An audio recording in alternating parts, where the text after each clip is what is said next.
ಆತ್ಮೀಯ ವಿದ್ಯಾರ್ಥಿಗಳೇ, ಹಿಂದಿನ ತರಗತಿಯಲ್ಲಿ ರಾಷ್ಟ್ರೀಯ ಆದಾಯ ಎಂದರೇನು, ರಾಷ್ಟ್ರೀಯ ಆದಾಯದ ಪ್ರಮುಖ ಲಕ್ಷಣಗಳ ಬಗ್ಗೆ ನಾವು ತಿಳ್ಕೊಂಡಿದ್ದೇವೆ.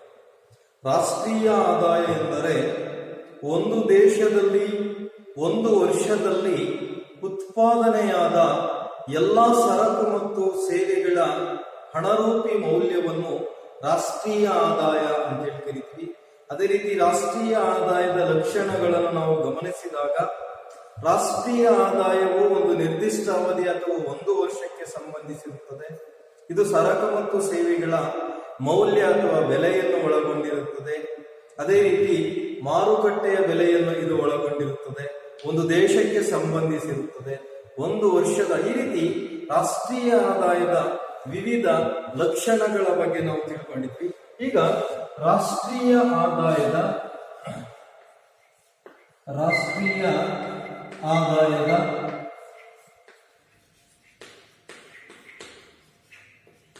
ಮೂಲಭೂತ ಪರಿಕಲ್ಪನೆಗಳು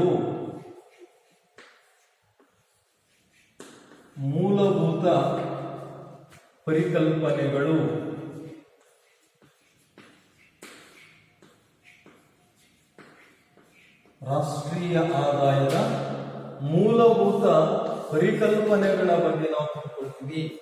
ಹಾಗಾದ್ರೆ ರಾಷ್ಟ್ರೀಯ ಆದಾಯವು ಯಾವ ಯಾವ ಅಂಶಗಳನ್ನು ಒಳಗೊಂಡಿರುತ್ತದೆ ಎಂಬುದನ್ನು ನಾವು ನೋಡ್ತಾ ಹೋದ್ರೆ, ರಾಷ್ಟ್ರೀಯ ಆದಾಯದ ಮೂಲಭೂತ ಪರಿಕಲ್ಪನೆಗಳಲ್ಲಿ ಮೊದಲನೇದಾಗಿರುವಂತಹದ್ದು ಅನುಭೋಗದ ಸರಕುಗಳು.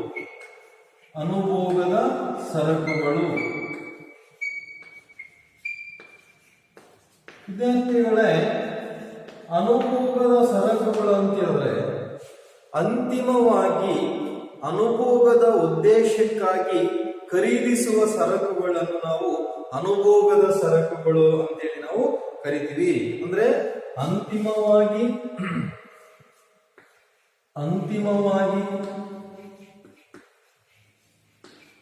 ಅನುಭೋಗದ ಉದ್ದೇಶಕ್ಕಾಗಿ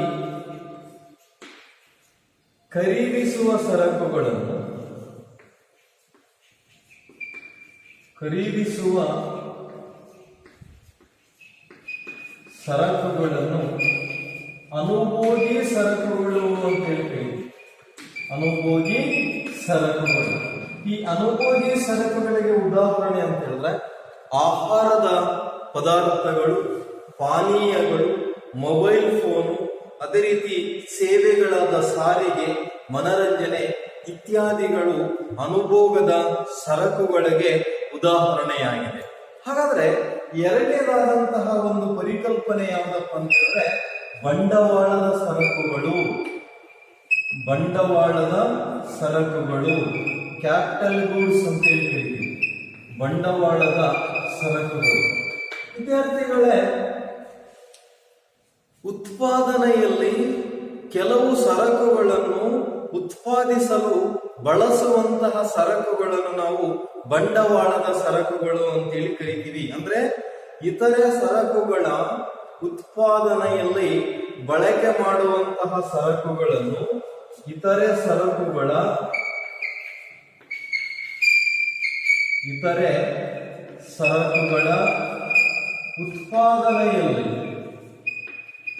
ಉತ್ಪಾದನೆಯಲ್ಲಿ ಬಳಸುವ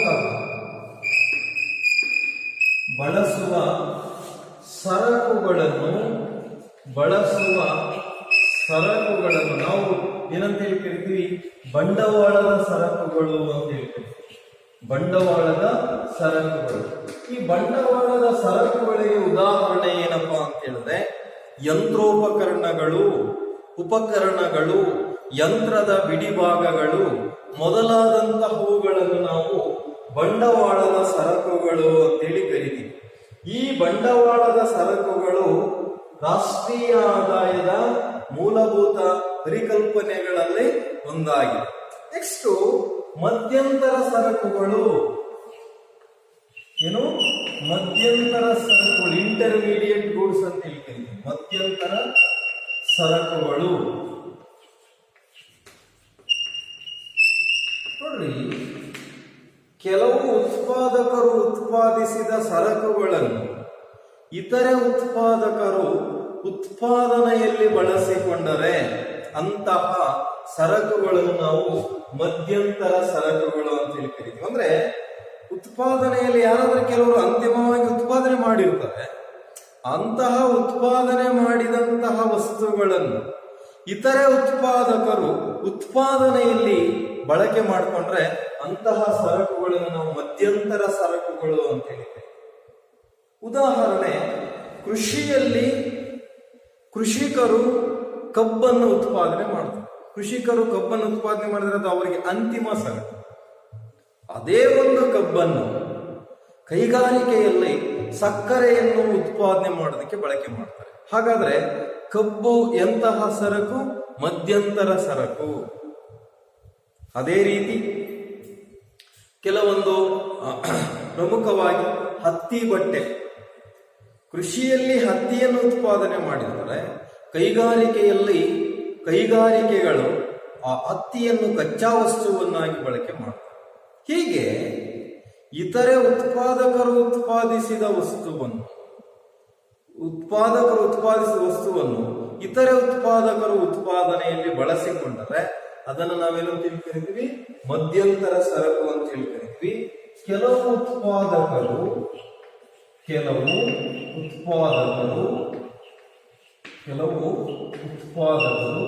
ಉತ್ಪಾದಿಸಿದ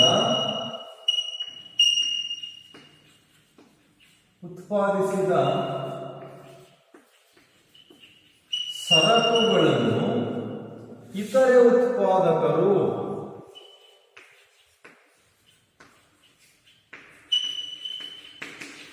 ಉತ್ಪಾದನೆಯಲ್ಲಿ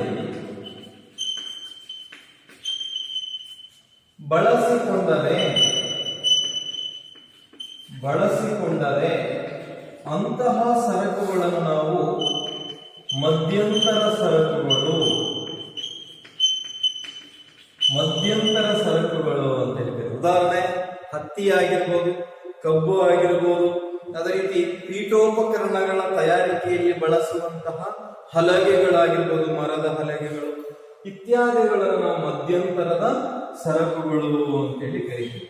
ನಾಲ್ಕನೇದಾಗಿ ಬಂದ್ಬಿಟ್ಟು ಅಂತಿಮ ಸರಕುಗಳು. ವಿದ್ಯಾರ್ಥಿಗಳ ಈ ಅಂತಿಮ ಸರಕುಗಳ ಬಗ್ಗೆ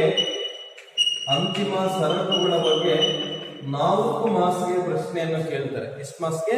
4 ಮಾರ್ಕ್ಸ್ಗೆ ಪ್ರಶ್ನೆಯನ್ನು ಕೇಳ್ತಾರೆ. ಅಂತಿಮ ಬಳಕೆಗಾಗಿ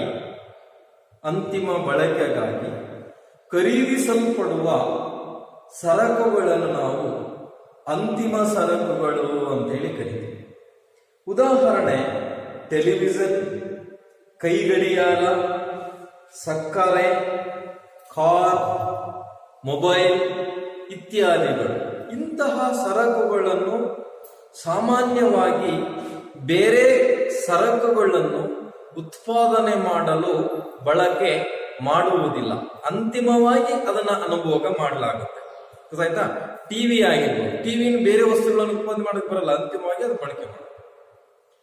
ಈ ಅಂತಿಮ ಸರಕುಗಳಲ್ಲಿ ಯಾವುದು ಅಂತಿಮ ಸರಕು, ಯಾವುದು ಮಧ್ಯಂತರ ಸರಕು ಅನ್ನುವಂತಹದ್ದು ಇಲ್ಲಿ ಬಹಳ ಮುಖ್ಯವಾದಂತಹ ಅಂಶ ಆಗಿರುತ್ತೆ.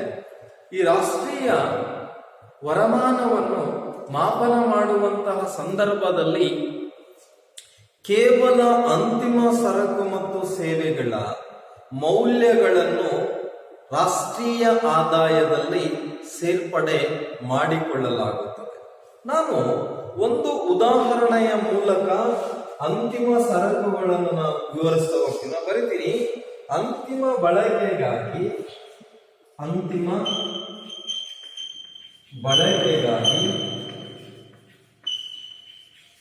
ಖರೀದಿಸುವ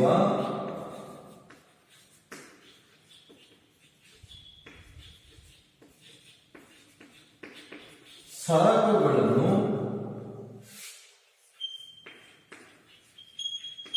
ಅಂತಿಮ ಸರಕುಗಳು ಅಂತೇಳಿ ಕರಿತೀವಿ.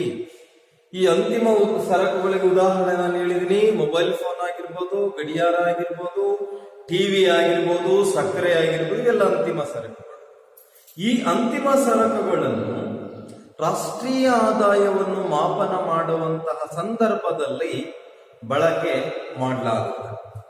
ಅಂತಿಮ ಸರಕುಗಳನ್ನು ಒಂದು ಉದಾಹರಣೆಯ ಮೂಲಕ ವಿವರಿಸಲಾಗುತ್ತದೆ. ಏನಪ್ಪಾ ಅಂತ ಹೇಳಿದ್ರೆ, ಸಕ್ಕರೆಯನ್ನು ಕೊಂಡುಕೊಳ್ಳುವಿಕೆ. ಏನು? ಸಕ್ಕರೆಯನ್ನು ಕೊಂಡುಕೊಳ್ಳುವಿಕೆ.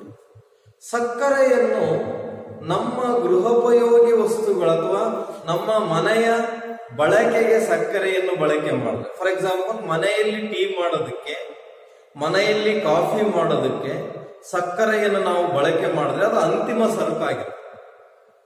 ಒಬ್ಬ ಹೋಟೆಲ್ ಮಾಲೀಕ ಹೋಟೆಲ್ನಲ್ಲಿ ಟೀ ಮಾರೋದಕ್ಕೆ ಆ ಸಕ್ಕರೆಯನ್ನು ಕೊಂಡ್ಕೊಂಡ್ರೆ ಅದು ಅವನಿಗೆ ಸಕ್ಕರೆ ಮಧ್ಯಂತರ ಸರಕಾಗಿರುತ್ತೆ. ಅರ್ಥ ಆಯ್ತಾ? ಇನ್ನೊಮ್ಮೆ ನಾನು ಹೇಳ್ತಿದ್ದೀನಿ, ಏನು ಒಂದು ಕುಟುಂಬದಲ್ಲಿ ಸಕ್ಕರೆಯನ್ನು ಮನೆಯ ಬಳಕೆಗಾಗಿ ಕಾಫಿ, ಟೀ, ಇತರೆ ವಸ್ತು ಆಹಾರದ ಪದಾರ್ಥಗಳನ್ನು ತಯಾರು ಮಾಡೋದಕ್ಕೆ ಸಕ್ಕರೆಯನ್ನು ಬಳಕೆ ಮಾಡಿದ್ರೆ ಅದು ಅಂತಿಮ ಸರಕು. ಅದೇ ಸಕ್ಕರೆಯನ್ನು ಒಬ್ಬ ಹೋಟೆಲ್ ಮಾಲೀಕನು ಕೊಂಡುಕೊಂಡ್ರೆ ಅದು ಅವನಿಗೆ ಮಧ್ಯಂತರ ಸರಕು. ಯಾಕಪ್ಪ ಅಂತ ಹೇಳಿದ್ರೆ, ಆ ಸಕ್ಕರೆಯನ್ನು ತೆಗೆದುಕೊಂಡು ಟೀಯನ್ನು ಮಾಡಿ ಬೇರೆಯವ್ರಿಗೆ ಮಾರಾಟ ಮಾಡ್ತಾನೆ. ಅಲ್ಲಿ ಟೀ ಇಲ್ಲಿ ಮಧ್ಯಂತರ ಸರಕಾಯ್ತು ಸಕ್ಕರೆ. ಇದು ಅಂತಿಮ ಸರಕುಗಳ ಬಗ್ಗೆ ಇರುವಂತಹ ವಿವರಣೆ ಆಗಿದೆ. ಹಾಗಾಗಿ ಆರ್ಥಿಕ ಚಟುವಟಿಕೆಗಳಲ್ಲಿ ಯಾವ ವಸ್ತುವನ್ನು ನಾವು ಅಂತಿಮವಾಗಿ ಬಳಕೆ ಮಾಡ್ತೀವೋ ಅದು ಅಂತಿಮ ಸರಕು ಆಗಿದೆ. ನೆಕ್ಸ್ಟ್, ದಾಸ್ತಾನು ಮತ್ತು ಹರಿವು. ಇದನ್ನು ದಾಸ್ತಾನು ಮತ್ತು ಹರಿವು, ಸ್ಟಾಕ್ ಅಂಡ್ ಫ್ಲೋ ಅಂತೇಳಿ ಕರೀತೀವಿ. ನೋಡಿ, ದಾಸ್ತಾನು ಮತ್ತು ಹರಿವಿನ ಪರಿಕಲ್ಪನೆಗಳು ರಾಷ್ಟ್ರೀಯ ಆದಾಯದ ಮೂಲಭೂತ ಪರಿಕಲ್ಪನೆಗಳಲ್ಲಿ ಒಂದು ಆಗಿದೆ. ಈ ರಾಷ್ಟ್ರೀಯ ಆದಾಯದ ಮೂಲಭೂತ ಪರಿಕಲ್ಪನೆಗಳಾದ ದಾಸ್ತಾನು ಅಂದ್ರೆ ಏನು? ಒಂದು ನಿರ್ದಿಷ್ಟ ಅವಧಿಯಲ್ಲಿ ಸಂಗ್ರಹಿಸಲ್ಪಟ್ಟ ಪ್ರಮಾಣವನ್ನು ದಾಸ್ತಾನು ಅಂತೇಳಿ ಕರೀತೀವಿ. ಆ ಸಂಗ್ರಹಿಸಲ್ಪಟ್ಟ ಪ್ರಮಾಣಕ್ಕೆ ಸೇರ್ಪಡೆಯಾದ ಪ್ರಮಾಣವನ್ನು ಹರಿವು ಅಂತೇಳಿ ಕರೀತೀವಿ. ಗೊತ್ತಾಯ್ತಾ? This is difference between stock and flow. ಗೊತ್ತಾಯ್ತಾ? ಹಾಗಾಗಿ ದಾಸ್ತಾನು ಅಂತ ಹೇಳಿದ್ರೆ ಯಾವುದೇ ಒಂದು ನಿರ್ದಿಷ್ಟ ಅವಧಿಯಲ್ಲಿ ಸಂಗ್ರಹಿಸಲ್ಪಟ್ಟ ಆರ್ಥಿಕ ಚಲಕಗಳ ಪರಿಣಾಮವನ್ನು ದಾಸ್ತಾನು ಅಂತೇಳಿ ಕರೀತೀವಿ. ಈ ನಿರ್ದಿಷ್ಟ ಅವಧಿಯಲ್ಲಿ ಸಂಗ್ರಹಿಸಲ್ಪಟ್ಟ ದಾಸ್ತಾನಿಗೆ ಸೇರ್ಪಡೆಯಾದಂತಹ ಪ್ರಮಾಣವನ್ನು ನಾವು ಹರಿವು ಅಂತೇಳಿ ಕರೀತೀವಿ. ಗೊತ್ತಾಯ್ತಾ? ಹಾಗಾದ್ರೆ ಉದಾಹರಣೆಯ ನಾವು ನೋಡ್ತೀವಿ. ಒಬ್ಬ ವ್ಯಕ್ತಿ ಹಿಂದಿನ ತಿಂಗಳಲ್ಲಿ 30,000 ರೂಪಾಯಿ ಆದಾಯವನ್ನು ಸಂಗ್ರಹಣೆ ಮಾಡಿದ್ದಾರೆ. ಸಂಗ್ರಹಣೆ ಇದೆಯಲ್ಲ, ದಟ್ ಈಸ್ ದಾಸ್ತಾನು. ಈ ತಿಂಗಳು ಏನ್ ಮಾಡ್ತಾನೆ? ಆ 30,000ಕ್ಕೆ 20,000ವನ್ನು ಸೇರಿಸ್ತಾನೆ. ಈ ಸೇರ್ಪಡೆಯಾದಂತಹದ್ದು ಏನು? ಹರಿವು. ಇಂದಿನ ದಿನದಲ್ಲಿ ಒಂದು ಅರ್ಧ ಬಕೆಟ್ ನೀರನ್ನು ಹಿಡಿದಿಟ್ಟಿದೀವಿ, ಅದು ದಾಸ್ತಾನು. ಇವತ್ತೇನ್ ಮಾಡ್ತೀವಿ? ಆ ಅರ್ಧ ಬಕೆಟ್ ನೀರಿಗೆ ಬೇರೆ ನೀರನ್ನು ಸೇರಿಸ್ತೀವಿ, ಅದು ಹರಿವು. ಗೊತ್ತಾಯ್ತಾ? ಅನೇಕ ಆರ್ಥಿಕ ಚಟುವಟಿಕೆಗಳಲ್ಲಿ ಉತ್ಪಾದನೆ, ಉದ್ಯೋಗ, ಆದಾಯ, ಬೆಲೆ, ಬೇಡಿಕೆ, ಲಾಭ, ಉಳಿತಾಯ ಇವೇ ಮೊದಲಾದಂತಹ ಚಟುವಟಿಕೆಗಳಲ್ಲಿ ದಾಸ್ತಾನು ಮತ್ತು ಹರಿವು ಎಂಬ ಪರಿಕಲ್ಪನೆಗಳನ್ನು ವ್ಯಾಪಕವಾಗಿ ಬಳಕೆ ಮಾಡಲ್ಪಡುತ್ತದೆ. ಹಾಗಾಗಿ ದಾಸ್ತಾನು ಮತ್ತು ಹರಿವು ರಾಷ್ಟ್ರೀಯ ಆದಾಯದ ಮೂಲಭೂತ ಪರಿಕಲ್ಪನೆಯಾಗಿದೆ. ಹಾಗಾದ್ರೆ ಕೊನೆಯದಾಗಿ ಸವಕಳಿ ವೆಚ್ಚ.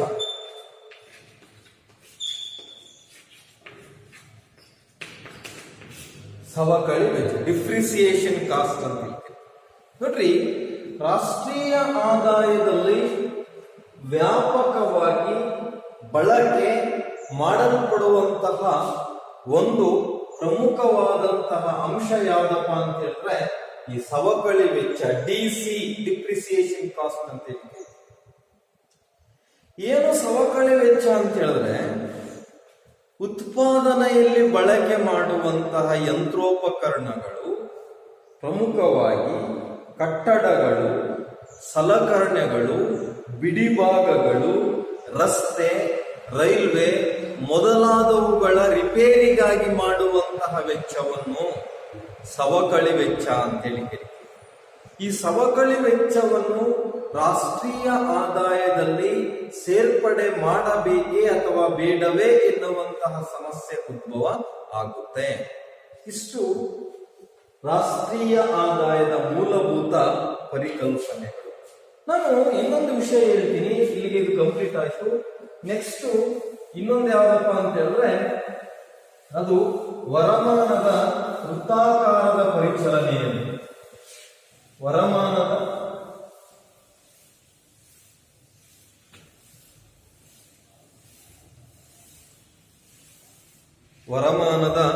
ವೃತ್ತಾಕಾರದ ಪರಿಚಲನೆ ಬಹಳ ಇಂಪಾರ್ಟೆಂಟ್ ಕ್ವಶನ್ ಇದು. ವರಮಾನದ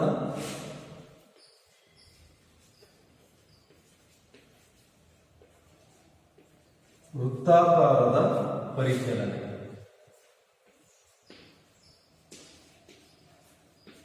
ನೋಡ್ರಿ, ಇಲ್ಲಿ ಹೆಸರೇ ಸೂಚಿಸುತ್ತೆ ವರಮಾನ ಅಂದ್ರೆ ಆದಾಯ. ಆದಾಯವು ವೃತ್ತಾಕಾರದಲ್ಲಿ, ಲೈಕ್ ಸರ್ಕಲ್, ವೃತ್ತಾಕಾರದಲ್ಲಿ ಪ್ರವಹಿಸುವುದನ್ನು ವರಮಾನದ ವೃತ್ತಾಕಾರ. ಎಲ್ಲಿ ಪ್ರವಹಿಸುತ್ತೆ? ವಿವಿಧ ವಲಯಗಳ ನಡುವೆ, ವಿವಿಧ ಕ್ಷೇತ್ರಗಳ ನಡುವೆ ಆದಾಯ ಅನ್ನುವುದು ನಿರಂತರವಾಗಿ ಪ್ರವಹಿಸ್ತಾ ಹೋಗುತ್ತೆ. ಇದನ್ನು ನಾವು ವರಮಾನದ ವೃತ್ತಾಕಾರದ ಪರಿಚಲನೆ ಅಂತ ಕರಿತೀವಿ. ಪ್ರತಿಯೊಂದು ಅರ್ಥವ್ಯವಸ್ಥೆಯಲ್ಲಿಯೂ ಅಸಂಖ್ಯಾತ ಉದ್ಯಮ ಚಟುವಟಿಕೆಗಳು ಅಥವಾ ಉತ್ಪಾದನಾ ಚಟುವಟಿಕೆಗಳು ಮತ್ತು ಕುಟುಂಬಗಳನ್ನು ಒಳಗೊಂಡಿರುತ್ತದೆ. ಅಂತಹ ಉದ್ಯಮ ಸಂಸ್ಥೆಗಳು ಮತ್ತು ಕುಟುಂಬಗಳ ನಡುವೆ ಉತ್ಪಾದನೆ, ಅನುಭೋಗ, ವಿನಿಮಯ, ವಿತರಣೆ ಮೊದಲಾದಂತಹ ಆರ್ಥಿಕ ಚಟುವಟಿಕೆಗಳು ನಿರಂತರವಾಗಿ ನಡೆಯುತ್ತಾ ಹೋಗುತ್ತದೆ.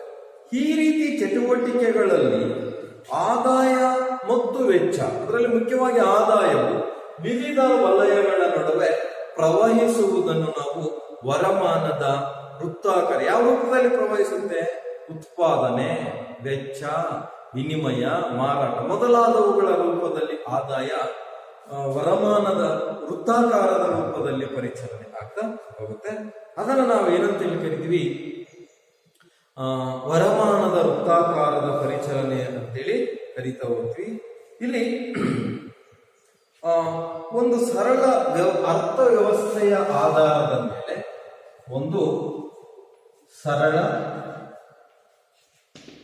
ಅರ್ಥ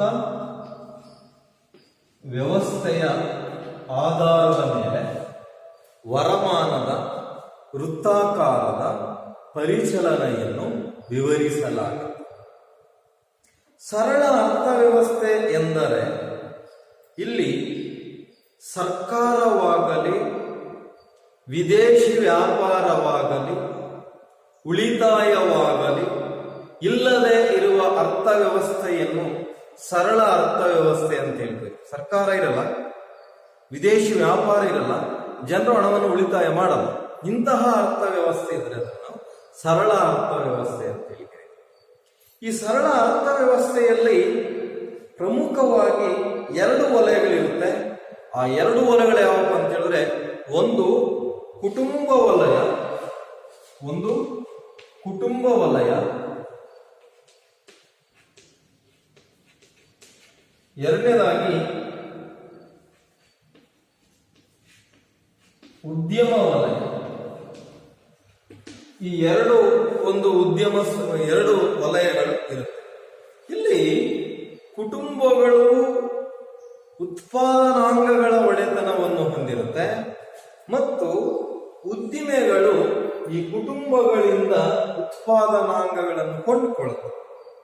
ಅದೇ ರೀತಿ ಉದ್ಯಮ ಸಂಸ್ಥೆಗಳು ಉತ್ಪಾದಿಸಿದ ಉತ್ಪನ್ನಗಳನ್ನು ಕುಟುಂಬಗಳಿಗೆ ಮಾರಾಟ ಮಾಡುತ್ತವೆ.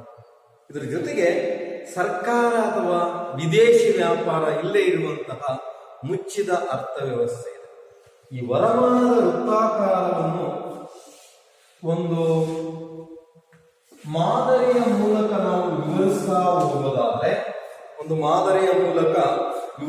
ಹೋಗೋದಾದ್ರೆ ಸರಳ ಅರ್ಥವ್ಯವಸ್ಥೆಯಲ್ಲಿ ನಾವು ನೋಡ್ತೀವಿ.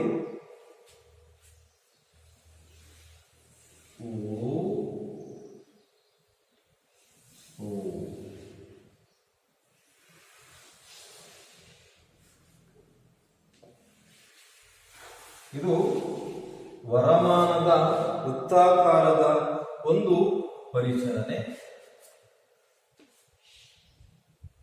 ಇಲ್ಲಿ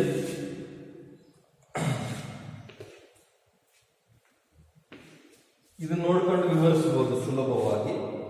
ಉತ್ಪಾದನಾಂಗಗಳು ನಿಮಗೆ ಗೊತ್ತಿದೆ. What are the factors of production? ಭೂಮಿ, ಶ್ರಮ, ಬಂಡವಾಳ. ಉತ್ಪಾದನಾಂಗಗಳು. ಉತ್ಪಾದನಾಂಗ ಪಾವತಿಗಳು ಗೇಣಿ, ಕೂಲಿ, ಬಡ್ಡಿ ಮತ್ತು ಲಾಭ. ಇದು ಭೂಮಿ, ಶ್ರಮ, ಬಂಡವಾಳ, ಸಂಘಟನೆ, ಉತ್ಪಾದನಾ. ಇಲ್ಲಿ ನಾವು ನೋಡೋದಾದ್ರೆ ವೆಚ್ಚ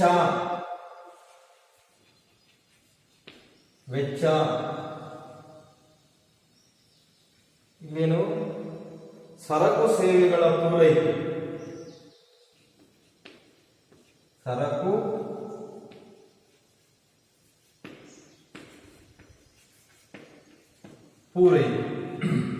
ನೋಡ್ರಿ, ಇದನ್ನು ನಾನು ಹೇಳ್ತೀನಿ. ಕುಟುಂಬ ವಲಯವು ಉತ್ಪಾದನಾಂಗಗಳಾದ ಭೂಮಿ, ಶ್ರಮ, ಬಂಡವಾಳ, ಸಂಘಟನೆಯನ್ನು ಉದ್ಯಮ ವಲಯಕ್ಕೆ ಪೂರೈಸುತ್ತದೆ. ಇಲ್ಲಿ ಮಾರ್ಕಿದೆ, ಉದ್ಯಮ ವಲಯಕ್ಕೆ ಪೂರೈಸಿದ್ದಕ್ಕೆ ಕಾರಣ ಇದರಿಂದಾಗಿ ಉದ್ಯಮ ವಲಯ ಕುಟುಂಬ ವಲಯಕ್ಕೆ ಏನ್ ಮಾಡುತ್ತೆ ಅಂತ ಹೇಳಿದ್ರೆ ಗೇಣಿ, ಕೂಲಿ, ಬಡ್ಡಿ, ಲಾಭದ ರೂಪದಲ್ಲಿ ಇಲ್ಲಿಗೆ ಹಣವನ್ನು ಕೊಡುತ್ತೆ. ಅಂದ್ರೆ ಇವರು ಉತ್ಪಾದನಾಂಗಗಳನ್ನು ಸಲ್ಲಿಸಿದ್ದರ ಪರಿಣಾಮವಾಗಿ ಉದ್ಯಮ ವಲಯ ಇವರಿಗೆ ಆದಾಯವನ್ನು ಸೃಷ್ಟಿ ಮಾಡುತ್ತೆ. ಈಗ ಉದ್ಯಮ ವಲಯ ಏನ್ ಮಾಡುತ್ತೆ? ಈ ಉತ್ಪಾದನಾಂಗಗಳನ್ನು ಬಳಸಿಕೊಂಡು ಸರಕು ಮತ್ತು ಸೇವೆಗಳನ್ನು ಉತ್ಪಾದನೆ ಮಾಡಿ ಕುಟುಂಬ ವಲಯಕ್ಕೆ ಪೂರೈಕೆ ಮಾಡುತ್ತೆ. ಕುಟುಂಬ ವಲಯಕ್ಕೆ ಪೂರೈಕೆ ಮಾಡಿದಾಗ ಕುಟುಂಬ ವಲಯದವರು ಸರಕು ಸೇವೆಗಳನ್ನು ಪಡ್ಕೊಂಡ್ರೆ ಏನ್ ಮಾಡ್ತಾರೆ? ವೆಚ್ಚವನ್ನು ಮಾಡ್ತಾರೆ ಉದ್ಯಮ ಚಟುವಟಿಕೆಗಳಿಗೆ. ಅಂದ್ರೆ ಇವುಗಳನ್ನು ಕೊಂಡ್ಕೊಳ್ಳೋದಕ್ಕೆ ಖರ್ಚು ಮಾಡ್ತಾರೆ. ಇಲ್ಲಿ ಆದಾಯ ಏನಾಯ್ತು? ಇಲ್ಲಿಂದ ಇಲ್ಲಿ ವರ್ಗಾವಣೆ ಆಯ್ತು. ಮತ್ತೆ ಇವರು ಆದಾಯವನ್ನು ಏನ್ ಮಾಡಿದ್ರು? ಮತ್ತೆ ಉದ್ಯಮದಿಂದ ಉದ್ಯಮ ವಲಯಕ್ಕೆ ಖರ್ಚು ಮಾಡಿದ್ರು ಸರಕುಗಳನ್ನು ಕೊಂಡ್ಕೊಳ್ಳೋದಕ್ಕೆ. ಹೀಗೆ ಆದಾಯವು ಒಂದು ವಲಯದಿಂದ ಮತ್ತೊಂದು ವಲಯಕ್ಕೆ, ಒಂದು ವಲಯದಿಂದ ಮಗದೊಂದು ವಲಯಕ್ಕೆ ವೃತ್ತಾಕಾರವಾಗಿ ಇಲ್ಲಿ ಚಲಿಸುವುದನ್ನು ನಾವು ವರಮಾನದ ವೃತ್ತಾಕಾರದ ಪರಿಚಲನೆ ಅಂತ ಹೇಳಿ ಕರಿತೀವಿ. ಗೊತ್ತಾಯ್ತಾ? ಇವುಗಳನ್ನು ನಾವು ಏನಂತ ಹೇಳಿ ಕರಿತೀವಿ? ಕೇವಲ ಸರಕು ಮತ್ತು ಸೇವೆಗಳು, ಉತ್ಪಾದನಾಂಗಗಳು, ಇದನ್ನು ನಾವು ನೈಜ ಹರಿವು ಅಂತೇಳಿ ಕರಿತೀವಿ. ಇದನ್ನು ನಾವು ನಾಮಮಾತ್ರ ಅಥವಾ ಹಣದ ಹರಿವು ಅಂತೇಳಿ ಇದನ್ನು ನಾವು ಕರಿತೀವಿ. ಇದಕ್ಕೆ 3 ವಿಧದಲ್ಲಿ ರಾಷ್ಟ್ರೀಯ ವರಮಾನವನ್ನು ಮಾಪನ ಮಾಡಲಾಗುತ್ತೆ. ಇಲ್ಲೇನಿದೆ? ಇದು ಉತ್ಪನ್ನದ ವಿಧಾನ. ಇದು ವೆಚ್ಚದ ವಿಧಾನದಲ್ಲಿ ರಾಷ್ಟ್ರೀಯ ಆದಾಯವನ್ನು ಮಾಪನ ಮಾಡೋದು. ಇದು ಆದಾಯದ ವಿಧಾನದಲ್ಲಿ ರಾಷ್ಟ್ರೀಯ ಆದಾಯವನ್ನು ಮಾತ್ರ ಮಾಡೋದು. ಗೊತ್ತಾಯ್ತಾ? ಇದನ್ನು ನಾವು ವರಮಾನದ ವೃತ್ತಾಕಾರದ ಪರಿಚಲನೆ. ಇಷ್ಟು. ಮುಂದಿನ ತರಗತಿಯಲ್ಲಿ ನಾನು ರಾಷ್ಟ್ರೀಯ ವರಮಾನದ ಅನನ್ಯತೆಗಳು, ವೆರಿ ಇಂಪಾರ್ಟೆಂಟ್ ಕ್ವಶನ್ಸ್ ಇನ್ ಸಿಗ್ಮಾಸ್, 6 ಅಂಕಗಳಿಗೆ ಬಹಳ ಮುಖ್ಯವಾದಂತಹ ಪ್ರಶ್ನೆ, ಅದರ ಬಗ್ಗೆ ನಾನು ಹೇಳ್ತೀನಿ. ಇಲ್ಲಿಗೆ ವರಮಾನದ ವೃತ್ತಾಕಾರದ ಪರಿಚಲನೆ ಕಂಪ್ಲೀಟ್ ಆಯಿತು. Thank you students.